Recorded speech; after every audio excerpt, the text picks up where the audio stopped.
Now, story time with Lady Shablagoo. Hello, darlings. It's me, Lady Shablagoo. Yes, that Lady Shablagoo. Well, as it happens, Mr. Tygrr and Mr. Pattycake. Now, aren't those some funny names? I mean, those two sound like some of my daughter's imaginary friends when she was just a child. Well, anyway, those two invited me to join the show this season to regale you with stories of my fabulous adventures. And believe you me, every day is an adventure with the likes of me. First things first. And speaking of imaginary friend names, let me clear up a little confusion. My name is actually Miss Shelby Good, but a darling little girl in my neighborhood couldn't quite pronounce it correctly, so she started calling me that Lady Shablagoo. And you know what? I thought it was just charming, so it stuck. Of course, my real name isn't Shelby Good either. That was my dear departed husband's name. Bless his gone too soon soul. I'm not ready to open the can of wiggle worms that comes with my birth name. We might be one of the most venerated old families in this part, but let me just say, my kin are more colorful than the extra large box of Crayola crayons. You know, the one with the built-in sharpener? Some other time. Now, let's talk fashion. I'm positively thrilled about some of the new styles coming up this season. And I've been working on some truly stunning works that I can't wait to share with you all. And speaking of sharing, I've got so many stories that will have you laughing and gasping in equal measure.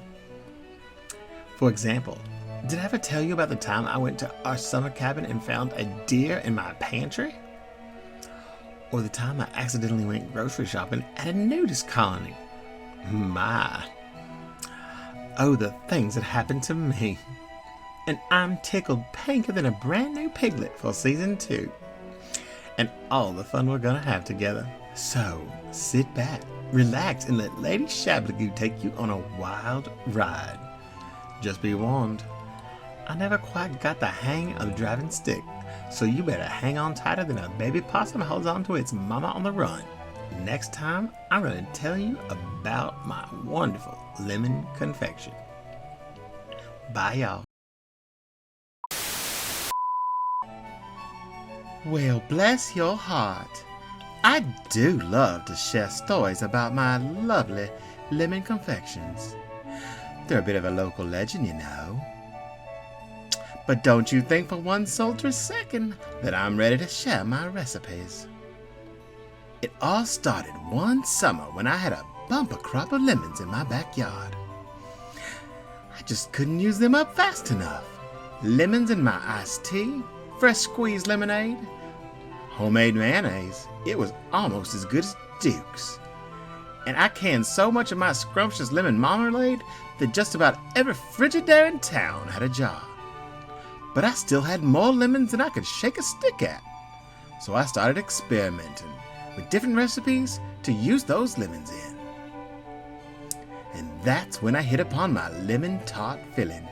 You see, I was making a pie crust one day and I accidentally spilled some lemon juice into it. Instead of throwing it out, I decided to add some sugar, eggs, and...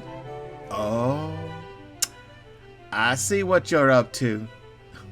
No, I'm not giving away my recipes now. The audacity.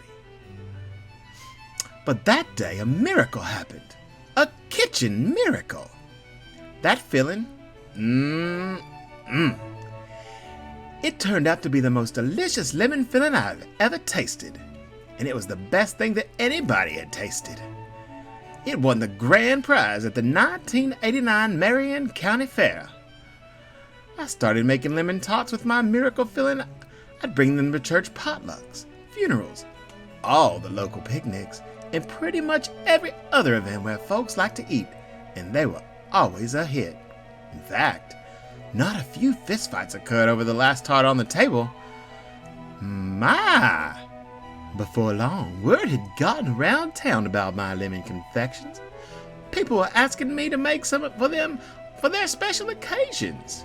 And I even started getting orders for them from local bakeries and restaurants. Yes, you heard that right. Bakeries wanted to sell my tots. But the real surprise came when the owner of the local ice cream shop approached me about collaborating on a new flavor of ice cream inspired by a local folk band, hanging me out to dry. The song was called Lady Shablagoo Lemon, and the owner thought my lemon confections would be the perfect inspiration for that new flavor. Well, we worked together to create a creamy, tangy lemon ice cream with chunks of my lemon tots mixed in. And let me tell you, it was a bigger hit. It became one of the shop's most popular flavors, and people still come from all over just to try it. It's funny how things work out sometimes, isn't it? I never would have guessed that my accidental lemon filling would lead to such deliciousness and local fame. But I'm grateful all the same. See y'all later. Oh, you want to hear about my daddy's 50th birthday shindig? Well, I promised you a birthday, so here it is.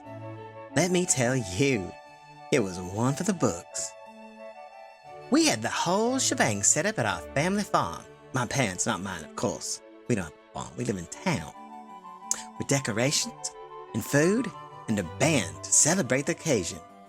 Little did we know it would turn into a wild and unforgettable night. First of all, the governor of Alabama decided to make an appearance. Now, you would think having the governor at your party would be an honor, but let me tell you, he was quite a flirt. He shamelessly charmed all the ladies, that's what he thought, leaving them giggling and blushing. Even my mama couldn't help but blush a little. At least he had enough sense not to pinch my behind. Maybe those country ladies thought it was cute, but I'm a genteel southern lady. If you want to pinch my behind, you better buy me a mint julep first. And that night, we had an open bar. As for the band, we had a local Alabama cover band called Adumus Jura. Something to do with the Alabama state motto. I don't know Latin. They were supposed to play all the proper tunes to get everyone dancing and having a good time, and they did. First. But as the night wore on, I suspect they got a little too carried away with the festivities themselves. They started swigging down their fair share of the moonshine we had on hand. And their playlist, it took a wild turn. This is what started it. You see, Becky Ann Turner, who came from those crazy Blackburns down Gadsden way, requested Sweet Home Alabama, which of course, Alabama themselves covered.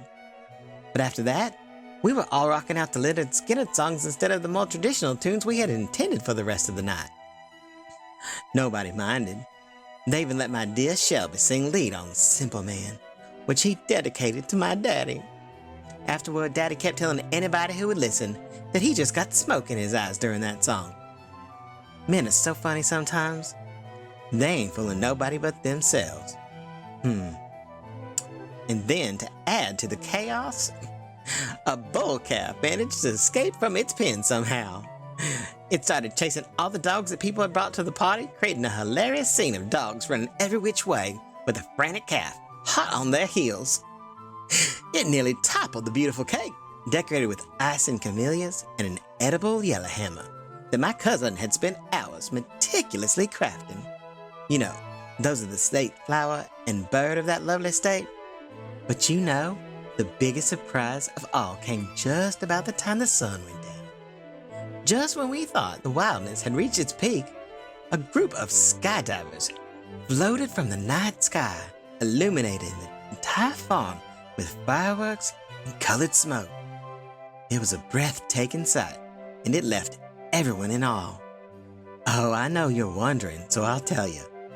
My brother, he was an Army Ranger lane grader over at Fort Benning. That's just a fancy term for instructor. Anyway, he came down from Fort Benning, Georgia, and he decided to use Daddy's birthday for his recruits' night parachute training exercise. Well, everybody had been asking where he was, but nobody expected that grand entrance. My, I tell you, the night was filled with laughter, unexpected moments, and memories that will last a lifetime.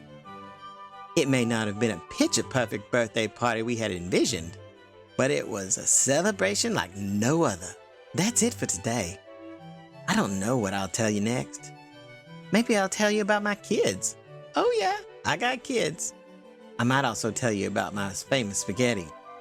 You know what?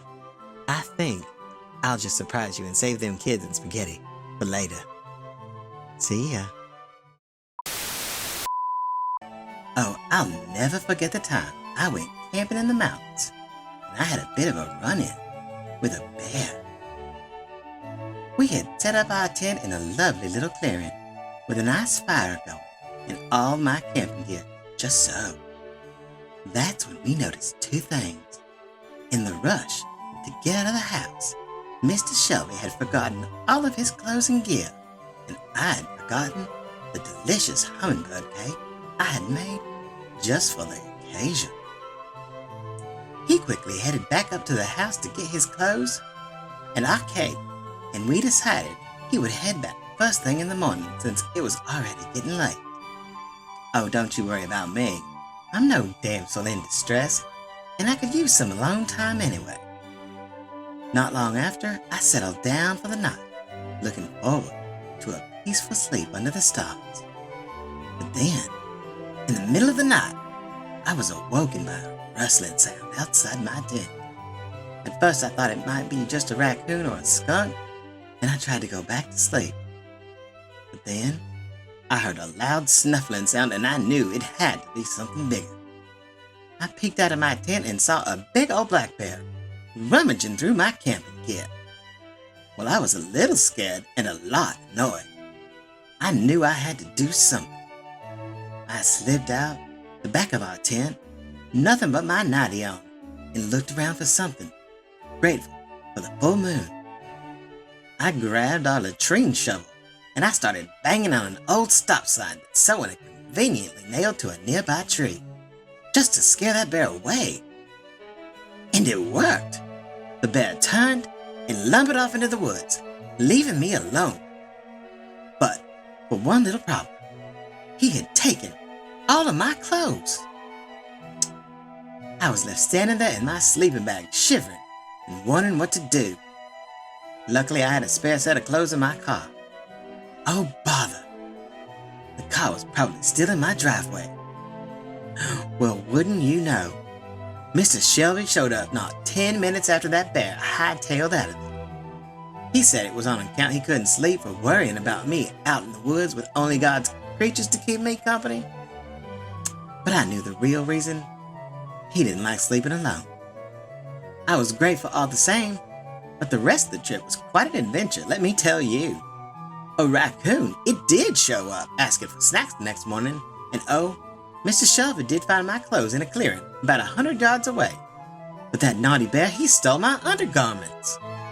I was extra careful with my remaining camping gear, but fortunately our food was packed still in the car during Mr. Shelby's trip home.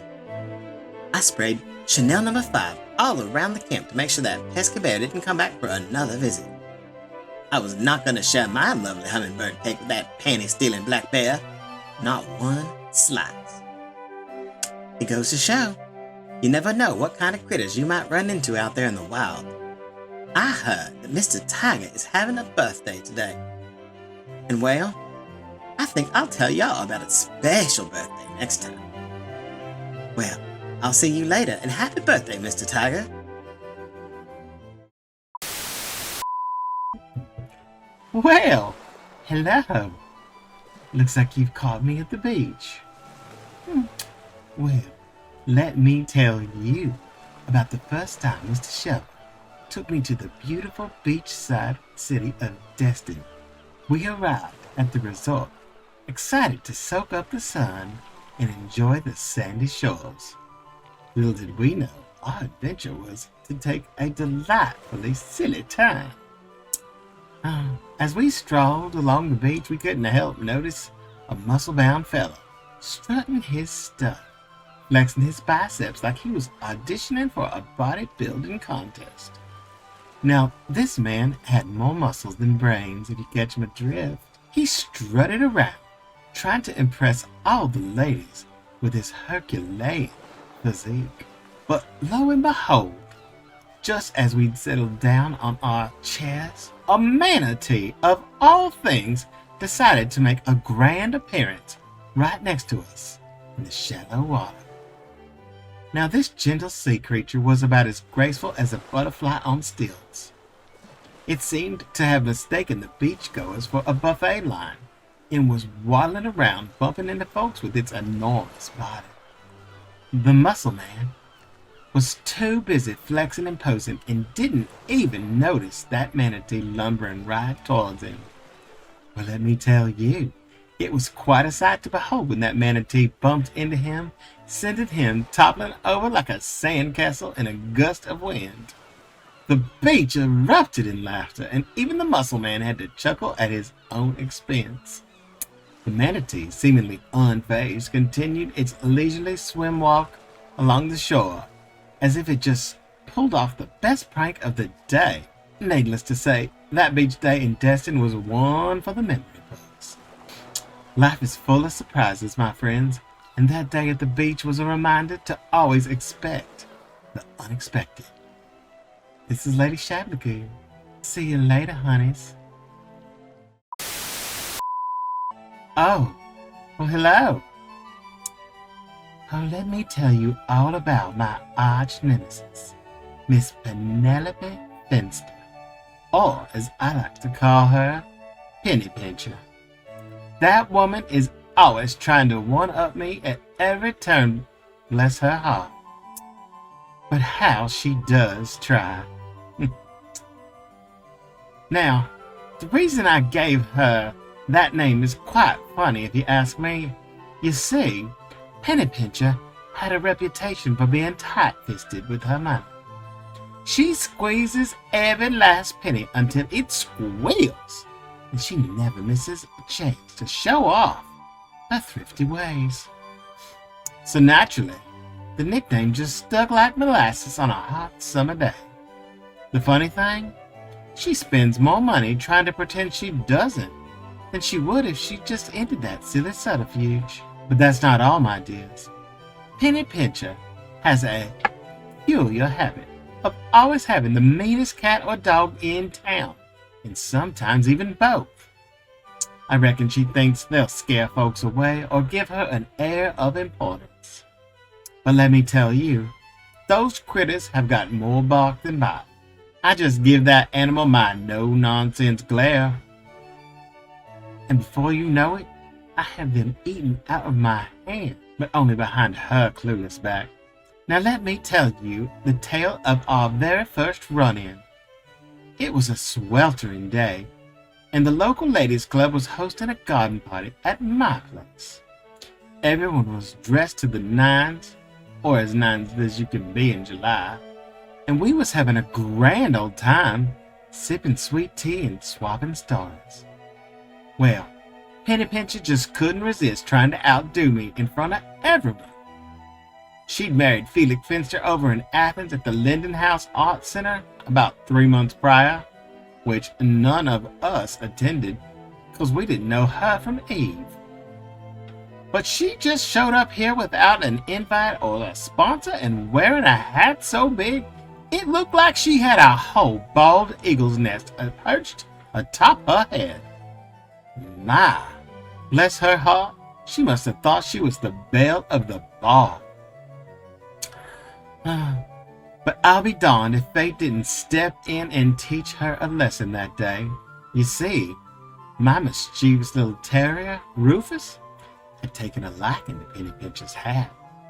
Before I knew it, he had leaped up and snatched that bird's nest right off her head. He shook it so hard I think an actual egg flew out. The whole garden party erupted in laughter, and poor Penny Pincher was left red-faced, hatless, and more flustered than a lone chicken in a pen full of randy roosters. I couldn't help but chuckle to myself, though I did offer her a handkerchief to mop up the embarrassment. That incident set the stage for our lifelong rivalry. Penny Pincher never forgave me for that moment, and she's been trying to one-up me ever since. Whenever I see that woman coming my way, I make sure to straighten my hat, hold my head high, and remind myself there's no need to stoop to her level. Oh, the sweet and spicy drama of Southern living. Well, I'll see y'all later. Oh, yes. I'd be delighted to share the heartwarming tale of how I came to adopt my beloved mutt, Sorsha. You see, word got around town that there was a little pup at the shelter who was just too ugly for anyone to want. Bless its heart, they said it had a face only a mother could love, and even then, she might ought to squint a bit. Now, I've always had a soft spot for the underdog, or in this case, the undermud. So off I headed to the shelter to meet this little lady, and the moment I saw those mismatched eyes and those ears that looked like they came from different dogs altogether, I knew she was mine. Purebred dogs are great and all, but some of those fancy breeds come with some quirks. Take the bulldog, for example, with those smushy faces making them snort like little piglets. Go dogs! Sick 'em! And speaking of smushy faces, I heard that a pug, its eyes can plumb fall out of its smushy face. And dachshunds with their long bodies and stubbly legs look like they'll topple over, like a weeble. But back to my sweet Sorsha. She was a medley of doggy DNA, and it showed. Her head was too big for her body, and her fur was a patchwork of color resembling a Picasso. Bless that dog, her legs were akimbo, and her tail was a curlicue that never quite knew where it was going. But looks can be deceiving. The moment Sorsha came home, she filled my life with so much love and joy. She may have been lacking in appearance, but her heart was pure gold. I named Sorsha after my great-grandmother, who was stunningly beautiful, but had a heart as mean and ugly as a copperhead in the grass. It was a fitting tribute to give her name to a dog who was the complete opposite. A little unconventional on the outside, but sweeter than my sun tea on the inside, and that's something. Now, for some tales of Sorsha's antics. One day, she discovered the joys of chasing her own tail. Bless her heart, she'd spin around like a tiny tornado, trying to catch that elusive tail of hers. The funny part was she never noticed she was chasing her own behind. She'd look so puzzled whenever that tail escaped her. And then there was the time she found a feather in the backyard. My! She carried that feather around like it was a prized possession, parading it through the house like a queen with her scepter. It was the tiniest sparrow feather you ever did see, but to Sorsha, it was a treasure. Oh, my sweet Sorsha made me laugh every day. She was never a show dog, but she had a heart as big as Texas, and that's all that mattered. Remember, true beauty isn't about your appearance, but in the love and joy we share with others. Oh, TxTygrr, I heard you lost your sweet little girl cat, and I truly, truly am with you there. I feel for you.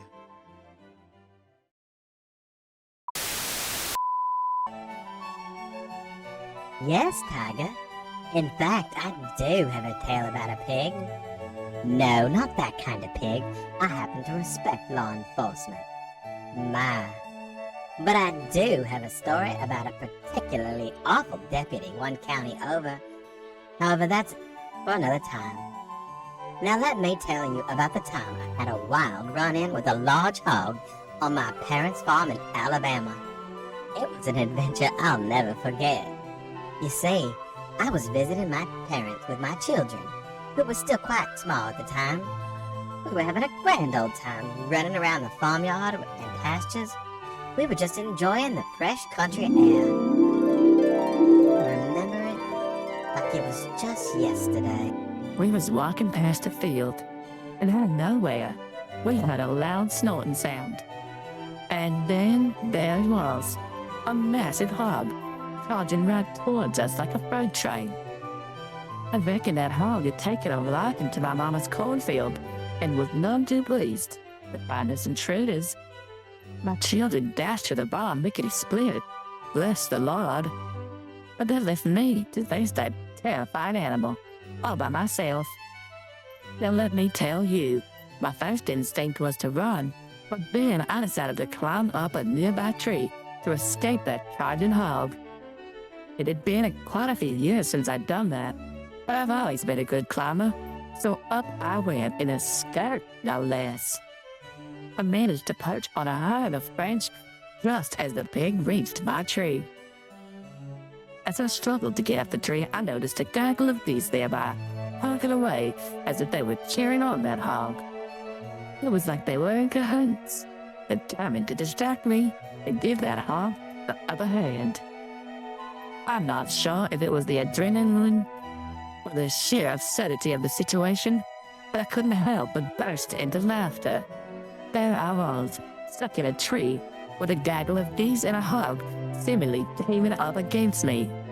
Meanwhile, my children were watching from the loft of the barn and were giggling like little maniacs, finding the whole scene uproariously funny. And I suppose it was. Luckily, my daddy heard the commotion and came running to the rescue. By then, the hog had placed his front hooves on the tree trunk like he was going to climb right up with me. But you know what my daddy did? He ran right up to that hog and put his hand on my attacker's head and started scratching behind his ears, all the while grinning up at me in that pecan tree. "Peach," he said to me. He just started calling me that when I left for college. "Now, Peach, don't you recognize old Gordy? He's just happy to see you."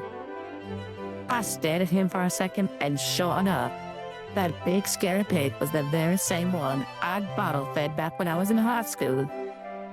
He even slept with me every night until he was big enough to fend for himself outside. I finally made my way down from that tree, feeling a bit sheepish and a whole lot delighted. I thought Gordy had died when I was in college, but my daddy wouldn't hear of turning his sweet Peach's picnic into bacon. It turned out that Gordy had just been startled by our sudden appearance, but when he realized it was me, he made a beeline straight toward me, nearly frightening me out of my bloomers. He just wanted home. And as for geese, well, I reckon they were just being their mischievous selves, stirring up a ruckus. Gordy followed me around like a puppy for the rest of that visit and got as many hugs as he wanted. And my kids fed him so many ears of corn and apples that he finally had his fill and began to shake his head in an obvious no at any further offers of food. And don't that beat all? They say pigs are very smart animals, and I know it to be true. Also, I don't really think I wear bloomers, do y'all? Nah. Back to you, Tygrr.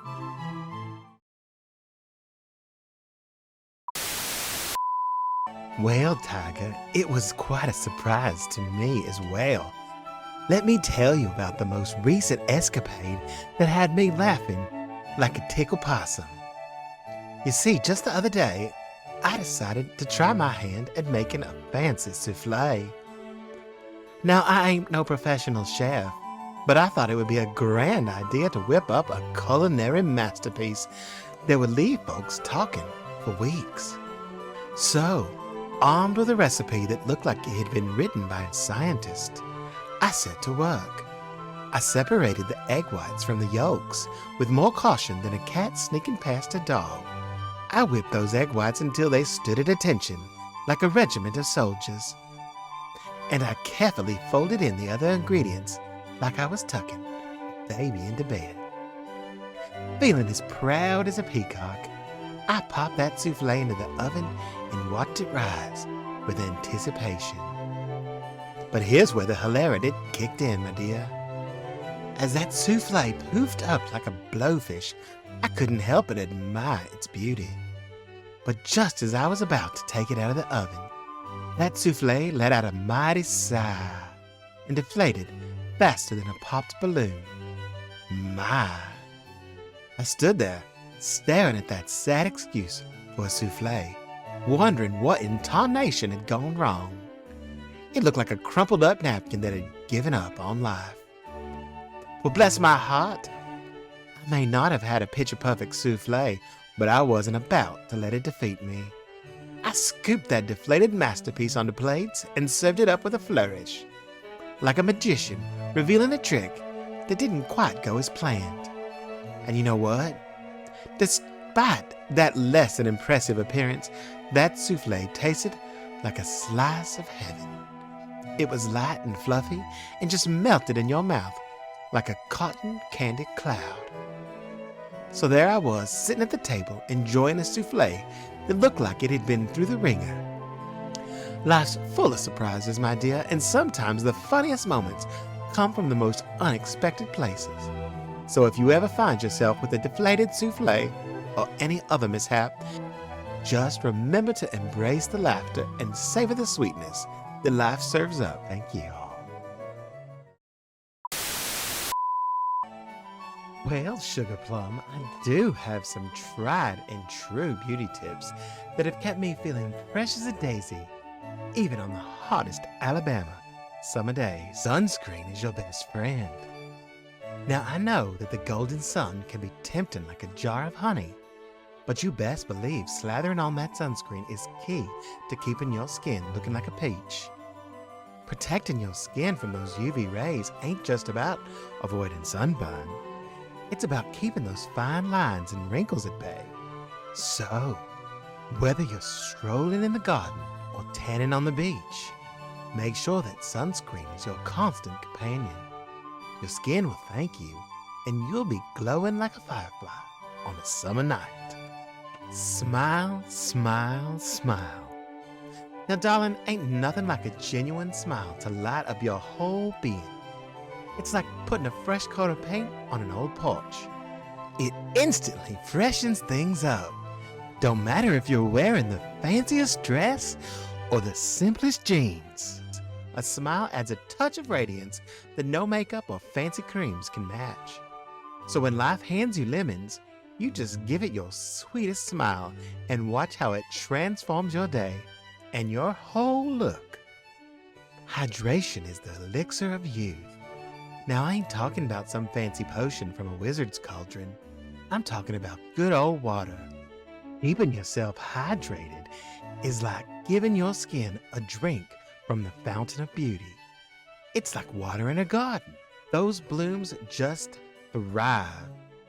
So sip on that water like you're sipping sweet tea on a front porch and watch your skin glow like the morning sun. And finally, get your beauty sleep. You know, they call it beauty sleep for a reason. Don't underestimate the magic of a good night's rest.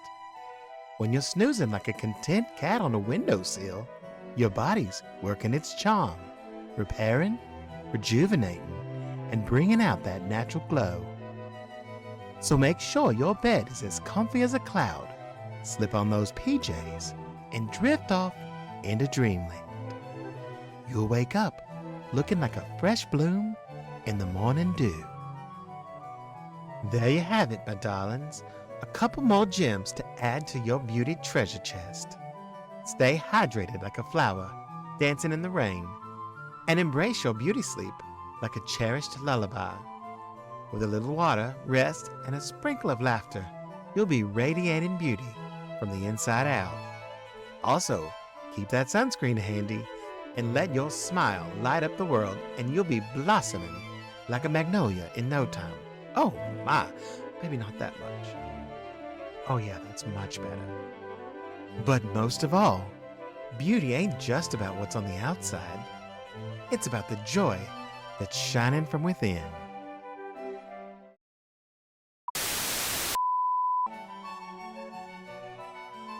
Well, Let me spin you a yarn about the characters that reside next door, Dumplings. First off, there's old Mr. Henderson, bless his heart. Now, he's a real unique fellow, with habits that'd make a catfish do a double take. You see, every morning, rain or shine, he's out there in his garden singing show tunes to his tomatoes. Kid you not. He swears it helps them grow big and juicy. And well, his tomatoes are a sight to behold. But I reckon his garden serenades could use a little fine-tuning. And what he lacks in talent, he makes up for in volume. My.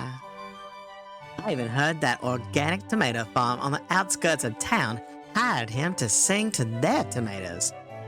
And don't that beat all? Now on the other side of me lives Miss Prudence, a whirlwind of energy and, shall we say, peculiar fashion choices. She's got a taste for the eclectic, and you never know what color her hair or shoes might be on any given day. But what gets folks talking is her parade of little poodles, all dressed up like they're headed to a fancy shindig. She takes them for walks while wearing roller skates and playing a tuba. And let me tell you, it's a sight that's hard to forget. It's a regular hoot to see them pups strutting in their mini tuxedos or tutus while Miss Prudence or her equally weird uncle toodles along on a tuba. And there you have it, my neighbors, each with their own quirks and charms. One brings a touch of Broadway to breakfast, while the other turns dog walking into a carnival act. Life's a whole lot more colorful with folks like them around, I'll tell you that much. And I can't wait to tell you about my cross-the-street neighbors next season. And I mean season. Just you wait. Back to you, TxTygrr.